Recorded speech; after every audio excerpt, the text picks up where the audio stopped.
നമസ്കാരം. ഇന്ന് നമ്മൾ ഒരു പ്രധാന വിഷയമാണ് ചർച്ച ചെയ്യുന്നത്. പലപ്പോഴും നമ്മൾ അത്ര ശ്രദ്ധ കൊടുക്കാറില്ല, പക്ഷേ നമ്മുടെ ആരോഗ്യത്തിന് വളരെ പ്രധാനപ്പെട്ട ഒന്നാണ്. ഏതാണ് വിഷയം? നമ്മുടെ എല്ലുകളുടെ ആരോഗ്യം. നമ്മൾ ഓടാനും ചാടാനും ഒക്കെ സഹായിക്കുന്ന ഈ എല്ലുകളെ എങ്ങനെ ആരോഗ്യത്തോടെ സംരക്ഷിക്കാമെന്ന് നോക്കാം. ആ ശരിയാണ്. എല്ലുകൾ അത് വെറുമൊരു സ്ട്രക്ചർ മാത്രമല്ല, അത് ജീവനുള്ള ഒന്നാണ്. എപ്പോഴും മാറിക്കൊണ്ടിരിക്കും. അതെങ്ങനെയാണ്? അതിനൊരു പേരുണ്ട്, ബോൺ റീമോഡലിംഗ്. അതായത് ശരീരം എപ്പോഴും പഴയ എല്ലുകോശങ്ങളെ മാറ്റും, എന്നിട്ട് പുതിയവ ഉണ്ടാക്കും. ഒരു വീട് പണിതുറപ്പിക്കുന്നത് പോലെ. ഓഹോ. ചെറുപ്പത്തിലൊക്കെ ഇത് നല്ല സ്പീഡിൽ നടക്കും. ഒരു 30 വയസ്സാകുമ്പോഴേക്കും നമ്മുടെ എല്ലുകൾക്ക് ഏറ്റവും കൂടുതൽ ബലവും കട്ടിയും കിട്ടും. അതാണ് പീക്ക് ബോൺ മാസ്. ഓക്കെ. അത് കഴിഞ്ഞാൽ പിന്നെ പതിയെ എല്ല് നഷ്ടപ്പെടുന്നതിന്റെ ഒരു വേഗത കൂടും. അപ്പൊ ഈ പീക്ക് ബോൺ മാസ് എത്തുന്നത് വരെ ശ്രദ്ധിക്കണം, അത് കഴിഞ്ഞും ശ്രദ്ധിക്കണം, അല്ലേ? തീർച്ചയായും. അപ്പൊ നമ്മുടെ ഇന്നത്തെ ഈ ചർച്ചയുടെ ലക്ഷ്യം അതാണ്. ഈ വിവരങ്ങൾ വെച്ച് എല്ലുകളുടെ ആരോഗ്യം എങ്ങനെ നോക്കാം, എന്തൊക്കെ പ്രായോഗികമായി ചെയ്യാമെന്ന് മനസ്സിലാക്കാം. ശരി. അപ്പൊ ആദ്യത്തെ ചോദ്യം, എന്തുകൊണ്ടാണ് ചിലർക്ക് മറ്റുള്ളവരെക്കാൾ പെട്ടെന്ന് എല്ലിന് ബലക്കുറവും വരുന്നത്? ഒരുപാട് കാരണങ്ങൾ ഉണ്ടാവാം, അല്ലേ? ഉണ്ട്. ഒരുപാട് ഘടകങ്ങളുണ്ട്. നമുക്കതിനൊരു 3 തിരിക്കാം. 1 നമ്മുടെ ജീവിതശൈലി, 2 കുറച്ച് ബയോളജിക്കൽ കാര്യങ്ങൾ, പിന്നെ ചില അസുഖങ്ങളും മരുന്നുകളും. ജീവിതശൈലി എന്ന് പറയുമ്പോൾ പ്രധാനമായും ഭക്ഷണം തന്നെ. നമ്മൾ കഴിക്കുന്ന ഭക്ഷണത്തിൽ കാൽഷ്യം കുറവാണെങ്കിൽ അത് നേരിട്ട് എല്ലുകളുടെ കട്ടി കുറയ്ക്കും. പിന്നെ വ്യായാമമില്ലെങ്കിൽ എല്ലുകൾക്കൊരു സ്റ്റിമുലേഷൻ കിട്ടില്ല, അതും ബലക്കുറവിന് കാരണമാവും. പിന്നെ ഈ പുകവലി, അത് ശരിക്കും ദോഷം ചെയ്യും. പുകവലിയോ? നമ്മൾ സാധാരണ ശ്വാസകോശത്തിന്റെ കാര്യത്തിലാണല്ലോ അത് കേൾക്കാറ്. അതെ, പക്ഷെ പുകവലി എല്ലുകളെയും ബാധിക്കും. അതുപോലെ അമിതമായ മദ്യപാനം, സ്ത്രീകൾക്ക് 1 ഡ്രിങ്കിൽ കൂടുതൽ, പുരുഷന്മാർക്ക് 2ൽ കൂടുതൽ ദിവസവും കഴിച്ചാൽ ഓസ്റ്റിയോപൊറോസിസ് വരാനുള്ള സാധ്യത കൂടും. ഈ പുകവലിയും മദ്യപാനവും എങ്ങനെയാണ് ശരിക്കും എല്ലുകളെ ബാധിക്കുന്നത്? പുകവലി നമ്മുടെ ശരീരത്തിലെ ഈസ്ട്രോജൻ ഹോർമോണില്ലേ, അതിന്റെ അളവ് കുറയ്ക്കാൻ സാധ്യതയുണ്ട്. ഈസ്ട്രോജൻ എല്ലിന്റെ ആരോഗ്യത്തിന് വളരെ പ്രധാനമാണ്. ഓക്കേ. അതുപോലെ കാൽഷ്യം നമ്മുടെ ശരീരം വലിച്ചെടുക്കുന്നതിനെയും പുകവലി ബാധിക്കാം. മദ്യപാനവും അങ്ങനെ തന്നെ. കാൽഷ്യം വലിച്ചെടുക്കുന്നതും പുതിയ എല്ലുകൾ ഉണ്ടാകുന്ന പ്രക്രിയയും അതിനെയൊക്കെ തടസ്സപ്പെടുത്തും. ആഹാ, അപ്പൊ അങ്ങനെയൊക്കെയാണത് പ്രശ്നമാവുന്നത്. ശരി. ജീവിതശൈലി കഴിഞ്ഞാൽ പിന്നെ ബയോളജിക്കൽ കാര്യങ്ങൾ എന്ന് പറഞ്ഞല്ലോ. അതെ, അതിൽ പ്രധാനം സ്ത്രീകളിലാണ് പുരുഷന്മാരെ അപേക്ഷിച്ച് ഓസ്റ്റിയോപോറോസിസ് കൂടുതൽ കാണുന്നത്. എന്തുകൊണ്ടാണ്? 1, പൊതുവെ സ്ത്രീകൾക്ക് എല്ലിന്റെ അളവ്, ബോൺ മാസ്, പുരുഷന്മാരെക്കാൾ കുറവായിരിക്കും. പിന്നെ ഈ ആർത്തവ വിരാമം വരുമ്പോൾ ഈസ്ട്രജൻ ഹോർമോൺ പെട്ടെന്ന് കുറയും. അത് എല്ല് നഷ്ടപ്പെടുന്നതിന്റെ വേഗത കൂട്ടും. ഓക്കേ. പിന്നെ ശരീരവലിപ്പം. തീരെ മെലിഞ്ഞ ശരീരമുള്ളവർ, അതായത് BMI 19ൽ കുറവുള്ളവർക്ക് എല്ലിന്റെ അളവ് കുറവായതുകൊണ്ട് പിന്നീട് നഷ്ടം വരുമ്പോൾ പെട്ടെന്ന് ബലക്ഷയം വരാം. പ്രായം ഒരു ഘടകമാണല്ലോ. തീർച്ചയായും. പ്രായം കൂടുന്തോറും സ്വാഭാവികമായിട്ടും എല്ലിന് ബലം കുറയും. പിന്നെ പാരമ്പര്യം. അച്ഛനോ അമ്മയ്ക്കോ ഓസ്റ്റിയോപൊറോസിസ് ഉണ്ടെങ്കിൽ നിങ്ങൾക്കും സാധ്യത കൂടും. ചില ഏഷ്യൻ വെള്ള വംശീയ വിഭാഗങ്ങളിൽ സാധ്യത കൂടുതലാണെന്നും പഠനങ്ങൾ പറയുന്നുണ്ട്. ഹോർമോൺ വ്യതിയാനങ്ങളെക്കുറിച്ചും സൂചിപ്പിച്ചില്ലേ? അതും പ്രധാനമാണ്. തൈറോയിഡ് ഹോർമോൺ, അത് കൂടിയാലും പ്രശ്നമാണ്. പിന്നെ ഈസ്ട്രജൻ കുറയുന്നതുപോലെ പുരുഷന്മാരിൽ ടെസ്റ്റോസ്റ്റിറോൺ കുറഞ്ഞാലും എല്ലിന്റെ ആരോഗ്യത്തെ ബാധിക്കും. ശരി. ഇനി 3ാമത്തെ കാര്യം, രോഗാവസ്ഥകളും മരുന്നുകളും. അതെ, ചില മരുന്നുകൾ, പ്രത്യേകിച്ച് ഈ സ്റ്റിറോയിഡുകളിലെ കോർട്ടിക്കോസ്റ്റിറോയിഡുകൾ, അത് ദീർഘകാലം ഉപയോഗിച്ചാൽ എല്ല് ദുർബലമാകും. വേറെ ഏതെങ്കിലും മരുന്നുകൾ? ചില ക്യാൻസർ മരുന്നുകൾ, അപസ്മാരത്തിനുള്ള ചില മരുന്നുകൾ, ഇവയൊക്കെ പ്രശ്നമാകാം. പിന്നെ ചില രോഗങ്ങൾ, ഈറ്റിംഗ് ഡിസോർഡറുകൾ, അല്ലെങ്കിൽ വയറ്റിലെ പ്രശ്നങ്ങൾ കാരണം പോഷകങ്ങൾ ശരിക്ക് വലിച്ചെടുക്കാൻ പറ്റാത്ത അവസ്ഥകൾ. ഉദാഹരണത്തിന് ഇൻഫ്ലമേറ്ററി ബവൽ ഡിസീസ് പോലുള്ളവ. പിന്നെ റുമറ്റോയിഡ് ആർത്രൈറ്റിസ്. ഇതെല്ലാം എല്ലിന്റെ ആരോഗ്യത്തെ മോശമായി ബാധിക്കാം. ഓക്കെ. അപ്പോൾ ഒരുപാട് കാര്യങ്ങൾ ശ്രദ്ധിക്കാനുണ്ട്. ഇനി നമുക്ക് ഏറ്റവും പ്രധാനപ്പെട്ടതിലേക്ക് വരാം. എങ്ങനെ നമുക്ക് എല്ലുകളെ സംരക്ഷിക്കാം? ഭക്ഷണത്തിൽ എന്തൊക്കെയാണ് ശ്രദ്ധിക്കേണ്ടത്? തീർച്ചയായും ഭക്ഷണം തന്നെയാണ് ഏറ്റവും പ്രധാനം. അതിൽ തന്നെ കാൽഷ്യം. നമ്മുടെ എല്ലിന്റെയും പല്ലിന്റെയും ഒക്കെ പ്രധാന നിർമ്മാണ ഘടകം അതാണ്. ശരീരത്തിലെ 99% കാൽഷ്യവും എല്ലുകളിലാണ്. എത്ര വേണം ഒരു ദിവസം? പ്രായപൂർത്തിയായ ഒരാൾക്ക് ഒരു 19 തൊട്ട് 50 വയസ്സുവരെ ഏകദേശം 1000 മില്ലിഗ്രാം കാൽഷ്യം ഒരു ദിവസം വേണം. പ്രായം കൂടിയാലോ? ഒരു 50 കഴിഞ്ഞ സ്ത്രീകൾക്കും 70 കഴിഞ്ഞ പുരുഷന്മാർക്കും ഇത് 1200 mg വരെ ആവശ്യമായി വരും. എവിടുന്നൊക്കെ കിട്ടും? പാല്, തൈരൊക്കെ നമുക്കറിയാം. അതെ, പാലുൽപ്പന്നങ്ങൾ നല്ല സ്രോതസ്സാണ്. അതോടൊപ്പം ഇലക്കറികളും. പക്ഷേ എല്ലാ ഇലക്കറിയും ഒരുപോലെയല്ല. അതാണ് ഞാനും ശ്രദ്ധിച്ചത്. നിങ്ങൾ തന്ന ഒരു ലേഖനത്തിൽ പറയുന്നുണ്ട്, എല്ലാ കാൽസ്യവും ശരീരം ഒരുപോലെ വലിച്ചെടുക്കില്ലെന്ന്. അതെ, അതാണ് ബയോ അവൈലബിലിറ്റി. ശരീരത്തിന് കിട്ടുന്ന അളവ്. ഉദാഹരണത്തിന് പാലിൽ നിന്നൊക്കെ ഒരു 30% കാൽസ്യം ശരീരം വലിച്ചെടുക്കും. ഓക്കെ. പക്ഷേ ചില ഇലക്കറികൾ, ബോക് ചോയ് പോലത്തെ, അതിൽ അളവ് കുറവാണെങ്കിലും 50% വരെ ശരീരം വലിച്ചെടുക്കും. എന്നാൽ നമ്മുടെ നാട്ടിലെ ചീരയില്ലേ, ചീര, അതില് കാൽസ്യം ധാരാളമുണ്ട്.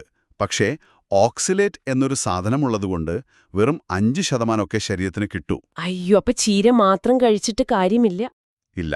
അതുകൊണ്ട് കാൽസ്യത്തിന് വേണ്ടി പലതരം ഭക്ഷണങ്ങൾ കഴിക്കണം. ബദാം, ബീൻസ്, പിന്നെ ടോഫു, സോയാ പനീർ, പിന്നെ മീനുകൾ. മത്തി, അയല ഒക്കെ മുള്ളോടുകൂടി കഴിക്കുന്നത് നല്ലതാണ്. പിന്നെ കാൽസ്യം ചേർത്ത ഓറഞ്ച് ജ്യൂസ്, സോയാ മിൽക്ക് ഒക്കെ കിട്ടുമല്ലോ, അതും നല്ലതാണ്. ശരി. അപ്പോ ഭക്ഷണത്തിലൂടെ കിട്ടുന്നില്ലെങ്കിൽ സപ്ലിമെന്റ് കഴിക്കാലോ? പലരും സ്വയം വാങ്ങിക്കഴിക്കാറുണ്ട്. അത് അത്ര നല്ലതാണോ? അത് വളരെ ശ്രദ്ധിക്കണം. ഭക്ഷണത്തിലൂടെ ആവശ്യത്തിന് കിട്ടുന്നില്ലെങ്കിൽ മാത്രം ഡോക്ടറുടെ നിർദ്ദേശത്തോടെ സപ്ലിമെന്റ് എടുക്കുന്നതാണ് നല്ലത്. എന്താ കാരണം? കാരണം ആവശ്യമുള്ളതിലും കൂടുതൽ കാൽഷ്യം, അതായത് ഭക്ഷണവും സപ്ലിമെന്റും എല്ലാം കൂടി ഒരു ദിവസം 2000-2500 mgയിലൊക്കെ കൂടുതലായാൽ ചിലരിൽ കിഡ്നി സ്റ്റോൺ വരാൻ സാധ്യതയുണ്ട്. ഹൃദയത്തിന്റെ ആരോഗ്യത്തെ ബാധിക്കുമോ എന്നും ചില സംശയങ്ങളുണ്ട്. ഓക്കേ, അപ്പോൾ ഡോക്ടറെ കാണണം. തീർച്ചയായും ഡോക്ടറുടെ നിർദ്ദേശം വേണം. ഇനി സപ്ലിമെന്റ് എടുക്കുകയാണെങ്കിൽ തന്നെ കാൽഷ്യം കാർബണേറ്റ് ആണെങ്കിൽ ഭക്ഷണത്തോടൊപ്പം കഴിക്കുന്നതാണ് നല്ലത്. പിന്നെ ഒരു നേരം 500 mgയിൽ കൂടുതൽ കഴിക്കാതിരിക്കാൻ നോക്കുക. കാരണം ഒറ്റയടിക്ക് ഒരുപാട് കഴിച്ചാൽ ശരീരം വലിച്ചെടുക്കുന്നത് കുറയും. ശരി ശരി. കാൽഷ്യം കഴിഞ്ഞു. ഇനി അതിന്റെ കൂട്ടുകാരൻ വിറ്റാമിൻ ഡി. എന്താണ് അതിന്റെ പ്രാധാന്യം? വിറ്റാമിൻ ഡി ഇല്ലെങ്കിൽ നമ്മൾ ഈ കഴിക്കുന്ന കാൽഷ്യം ഉണ്ടല്ലോ, അത് ശരീരത്തിന് കാര്യമായിട്ട് വലിച്ചെടുക്കാൻ പറ്റില്ല. ഓ, അപ്പോൾ അത്രയ്ക്ക് പ്രധാനമാണ്. അത് മാത്രമല്ല, എല്ലിന്റെ വളർച്ചയ്ക്കും ഈ പറഞ്ഞ റീമോഡലിങ്ങിനുമൊക്കെ വിറ്റാമിൻ ഡി വേണം. സാധാരണ ഒരാൾക്ക് 70 വയസ്സുവരെ ഒരു ദിവസം 600 IU ആണ് വേണ്ടത്. 70 കഴിഞ്ഞാൽ 800 IU. എവിടെ നിന്നാണ് കിട്ടുക? വെയിൽ കൊള്ളണം എന്നാണല്ലോ പറയാറ്. അതെ, ഏറ്റവും നല്ല സ്രോതസ് സൂര്യപ്രകാശം തന്നെയാണ്. നമ്മുടെ തൊലിയിൽ വെയിലടിക്കുമ്പോൾ ശരീരം തന്നെ വിറ്റാമിൻ ഡി ഉണ്ടാക്കും. പക്ഷേ നമ്മുടെ നാട്ടിൽ ഇഷ്ടം പോലെ വെയിലുണ്ട്. എന്നിട്ടും പലർക്കും വിറ്റാമിൻ ഡി കുറവാണെന്ന് കേൾക്കുന്നല്ലോ. അത് ശരിയാണ്. പലരും ഇപ്പോൾ വീടിനകത്ത് തന്നെയാണല്ലോ, പുറത്തിറങ്ങുന്നത് കുറവാണ്. സൺസ്ക്രീൻ ഉപയോഗിക്കുന്നവരുണ്ട്. അതും കാരണമാവുമോ? ആവാം. പിന്നെ ഇരുണ്ട നിറമുള്ള ചർമ്മമുള്ളവർക്ക് വെയിലിൽ നിന്ന് വിറ്റാമിൻ ഡി ഉണ്ടാക്കാനുള്ള കഴിവ് കുറച്ച് കുറവായിരിക്കും. പ്രായമാവുമ്പോഴും ഇത് കുറയാം. അപ്പൊ ഭക്ഷണത്തിൽ നിന്നും കിട്ടുമോ? കിട്ടും. എണ്ണയുള്ള മീനുകൾ, സാൽമൺ, അയല, ട്യൂണ ഒക്കെ. പിന്നെ മുട്ടയുടെ മഞ്ഞ, വിറ്റമിൻ ഡി ചേർത്ത പാല്, ഓറഞ്ച് ജ്യൂസ്, ധാന്യങ്ങളൊക്കെ ഇപ്പോൾ കിട്ടുമല്ലോ. ശരി. എന്നിട്ടും കുറവാണെങ്കിലോ? അപ്പോൾ ഡോക്ടറെ കണ്ട് ടെസ്റ്റ് ചെയ്ത് ആവശ്യമെങ്കിൽ സപ്ലിമെന്റ് എടുക്കണം. ഓസ്റ്റിയോപൊറോസിസ് ഒക്കെ ഉള്ളവർക്ക് ചിലപ്പോൾ ഡോക്ടർമാർ കൂടുതൽ ഡോസ് കൊടുക്കാറുണ്ട്. Calcium, vitamin D. ഇനി പ്രോട്ടീനും എല്ലിന് പ്രധാനമാണോ? തീർച്ചയായും. എല്ലിന്റെ ഘടനയുടെ ഏതാണ്ട് പകുതിയോളം പ്രോട്ടീനാണ്. അതൊരു ഒരു ചട്ടക്കൂട് പോലെയാണ്, ഒരു മാട്രിക്സ്. അതിലാണ് കാൽസ്യവും മറ്റുമൊക്കെ ഉറച്ചിരിക്കുന്നത്. ഓക്കേ. അതുകൂടാതെ പ്രോട്ടീൻ നമ്മുടെ മസിലിനും നല്ലതല്ലേ, പേശികൾക്ക്. നല്ല ബലമുള്ള പേശികൾ ശരീരത്തിന് താങ്ങു നൽകും, ബാലൻസ് കിട്ടും. അപ്പോ വീഴ്ചകൾ കുറയും. അതും ശരിയാണ്. പ്രായമാവുമ്പോ വീഴ്ചയാണല്ലോ പലപ്പോഴും പ്രശ്നം. അതെ, വീഴ്ചകളാണ് എല്ലൊടിവിന് പ്രധാന കാരണം. അപ്പോൾ പ്രോട്ടീൻ കുറഞ്ഞാൽ പേശികൾ ദുർബലമാകും, വീഴാൻ സാധ്യത കൂടും. അതും എല്ലിനെ ബാധിക്കും. എവിടുന്നൊക്കെ കിട്ടും പ്രോട്ടീൻ? പാലുൽപ്പന്നങ്ങൾ, മീൻ, ഇറച്ചി, മുട്ട, പയറുവർഗ്ഗങ്ങൾ, നട്ട്സ്, വിത്തുകൾ. ഇതിലൊക്കെ നല്ല പ്രോട്ടീനുണ്ട്. പ്രായമായവരിൽ പലപ്പോഴും പ്രോട്ടീൻ കുറവായി കാണാറുണ്ട്. അപ്പോൾ ഭക്ഷണത്തിൽ ആവശ്യത്തിന് പ്രോട്ടീൻ ഉൾപ്പെടുത്തണം. എത്രത്തോളം വേണം? സാധാരണ 1 കിലോ ശരീരഭാരത്തിന് 0.8 ഗ്രാം എന്നാണ് പറയാറ്. പക്ഷേ പ്രായമായവർക്കും ഓസ്റ്റിയോപൊറോസിസ് ഉള്ളവർക്കുമൊക്കെ ചിലപ്പോൾ 1 മുതൽ 1.2 ഗ്രാം വരെ വേണ്ടി വന്നേക്കാം. ശരി. അപ്പോ ഭക്ഷണത്തിന്റെ കാര്യം നമ്മൾ വിശദമായി സംസാരിച്ചു. ഇനി വ്യായാമം. Use it or loose it എന്ന് പറയുന്ന പോലെയാണോ എല്ലുകളുടെ കാര്യം? വ്യായാമം അത്ര പ്രധാനമാണോ? ഒരു പരിധിവരെ അതേ എന്ന് പറയാം. നമ്മൾ വ്യായാമം ചെയ്യുമ്പോൾ എല്ലുകൾക്കൊരു സ്ട്രെസ് കിട്ടും, ഒരു സമ്മർദ്ദം. ആ സമ്മർദ്ദം നല്ലതാണോ? നല്ലതാണ്. ആ സമ്മർദ്ദമാണ് പുതിയ എല്ലുകോശങ്ങൾ ഉണ്ടാവാൻ ശരീരം തീരുമാനിക്കുന്നത്. എല്ല് നഷ്ടപ്പെടുന്നതിന്റെ വേഗത കുറയ്ക്കാനും ഇത് സഹായിക്കും. ഏത് തരം വ്യായാമമാണ് നല്ലത്? പ്രധാനമായും വെയ്റ്റ് ബെയറിംഗ് വ്യായാമങ്ങൾ, അതായത് നമ്മുടെ ശരീരഭാരം കാലുകളും നട്ടെല്ലുമൊക്കെ താങ്ങുന്ന വ്യായാമങ്ങൾ.